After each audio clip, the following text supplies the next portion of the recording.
गले में खोपड़ियों की माला, बड़ी लाल आंखें, बाघ जैसे नुकीले दांत, चार भुजाएं और पूरे शरीर में लिपटे हुए नाग, महादेव के सबसे भयानक अवतारों में से एक काल भैरव। भ यानी रचना, र यानी संरक्षण और वा यानी विनाश, और काल जो समय और मृत्यु के चक्र से परे है। काल भैरव के चार हाथों में से एक में त्रिशूल, दूसरे में डमरू और तीसरे में एक रस्सी होती है, लेकिन चौथे हाथ में होती है एक खोपड़ी या ब्रह्मा जी का पांचवा सर। ये वो कहानी है जो जुड़ी है काल भैरव के जन्म से। शिव पुराण के अनुसार एक बार ब्रह्मा जी और विष्णु जी के बीच इस बात पर बहस शुरू हो गई कि सर्वश्रेष्ठ कौन है। बहस होते होते बात इतनी ज़्यादा बढ़ गई कि उनके बीच युद्ध छिड़ गया। जब देवताओं ने ये देखा तो वो चिंता में पड़ गए और समस्या को सुलझाने के लिए वो शिव जी के पास पहुँचे और उनसे मदद मांगी। शिव जी, जो ये सब पहले से ही जानते थे, देवताओं के साथ चलने के लिए तैयार हो गए। वो युद्ध के स्थान पर पहुँचे तो उन्होंने देखा कि ब्रह्मा जी और विष्णु जी के अस्त्रों से आग निकल रही है। इससे तीनों लोग जलकर खाक हो सकते थे। शिव जी अंतर ध्यान हो गए और उन्होंने एक बड़े से आग के स्तंभ का रूप ले लिया। अस्त्रों की सारी अग्नि स्तंभ में समा गई। ब्रह्मा जी और विष्णु जी ने जब इस आग के स्तंभ को देखा तो वो हैरान हो गए। वे दोनों स्तंभ के छोर को ढूंढने लगे ताकि ये फैसला हो सके कि सर्वश्रेष्ठ कौन है। ब्रह्मा जी हंस के रूप में ऊपर की ओर गए और विष्णु जी वाराह रूप लेकर निचला छोर ढूंढने लगे। बहुत देर तक खोजने के बाद भी उन्हें दूर दूर तक स्तंभ का छोर नहीं दिखाई दे रहा था।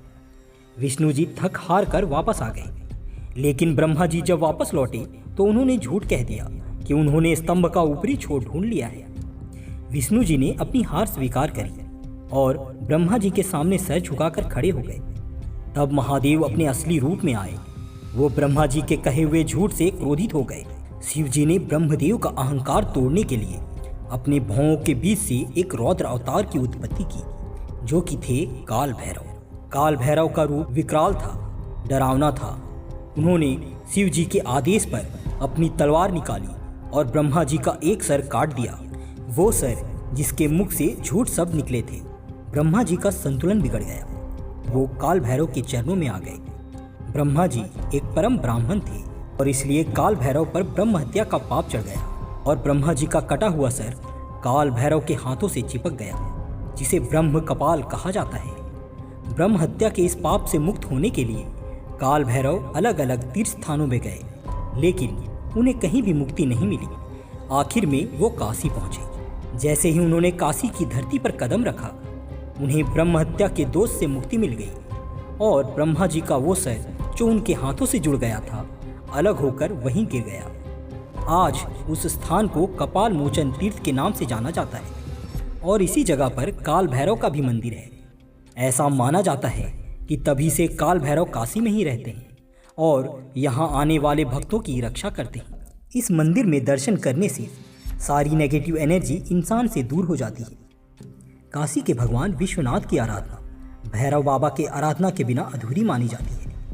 मान्यताओं के अनुसार काशी जाने वाले लोगों को सबसे पहले इस मंदिर में जाकर काल भैरव के दर्शन करने होते हैं और काल भैरव से काशी में प्रवेश करने की परमिशन लेनी होती है और इसलिए काल भैरव को काशी का कोतवाल भी कहा जाता है। काशी में यमदूतों के आने की मनाही है क्योंकि यहाँ काल भैरव का वास है। यहाँ पर मानने वाले लोगों का न्याय काल भैरव करते हैं। भैरव यातना के रूप में काशी के साथ साथ काल भैरव शक्तिपीठ की भी रक्षा करते हैं। जब देवी सती के शरीर के टुकड़ों से शक्तिपीठ का निर्माण हुआ था, तब शिव जी ने भैरव अवतार में उनकी रक्षा करने का प्रण लिया था। इसलिए हर शक्तिपीठ के साथ भैरव का भी मंदिर स्थापित है। इनकी आज्ञा के बिना कोई शक्तिपीठ तक पहुंच भी नहीं सकता। अगर आपके पास भी ऐसी कुछ कहानियां हैं तो हमें कमेंट सेक्शन में ज़रूर बताएं। And don't forget to subscribe The Divine Way. ऐसी और वीडियो देखने के लिए see you in the next one.